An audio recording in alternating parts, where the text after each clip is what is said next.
The topic is African World Studies, and we're talking to Doctors Jefferies and Thompson.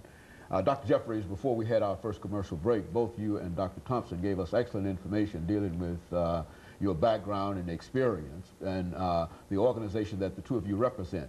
What we'd like to do today is to take advantage of the knowledge that the two of you have and to give you an opportunity to speak to us in reference to some of the critical issues that you believe to be important dealing with the organization that the two of you represent. And so let's start with you, Dr. Jefferies, and of course, Dr. Thompson, you will assist us in developing that idea. Well, I think initially it's important for us to clarify some definitions of what we mean. When we say African World Studies, it's not something that's outside of us, it's a part of us.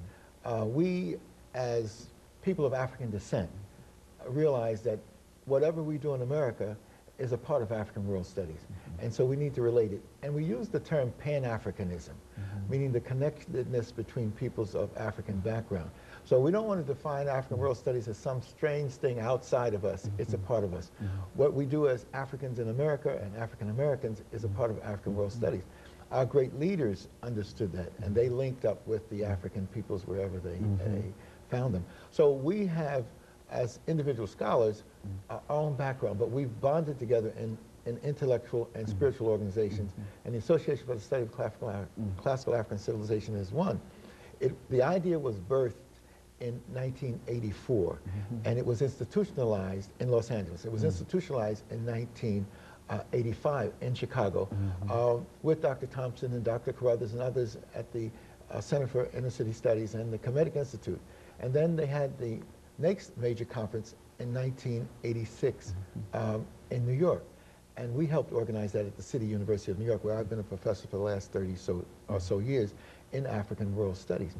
And as a result of that, we came up with the idea to go on a pilgrimage to study in situ, to study in Africa itself. So we went to the Nile Valley, to Kemet. Almost 1,000 of us, men, women, and children, 3 generations went with me. My mother went, my nephews went, my godchildren went, my wife and I. Dr. Roslyn Jefferies was there as leaders of the organization. So that's what I'm saying, that the African World Studies, after the 1,000 came back, they went back to their teachings, to their preaching, to being engineers, to be bankers, and they brought this knowledge of who we are as African peoples back home to our communities. We need to understand that Africa is at the center of the world experience. It's in Africa that the human family was born. It's in Africa that the first civilizations and cultures rose. And so we need to understand how important this knowledge is. It was, at one time, believed that Africa was not a main part of human civilization, that Africans contributed nothing to civilization. We come to find out that the historical fact, the scientific facts are that Africa is the birthplace of the human family, and it's out of Africa that the first main flow of culture and civilization took place. The first writing systems, the first mathematics, the first cultural development, the first moral systems come out of African peoples.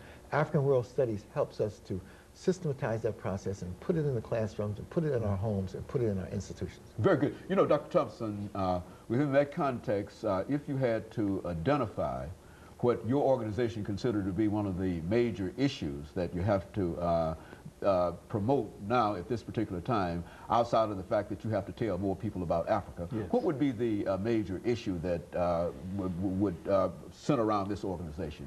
Well, for us, the major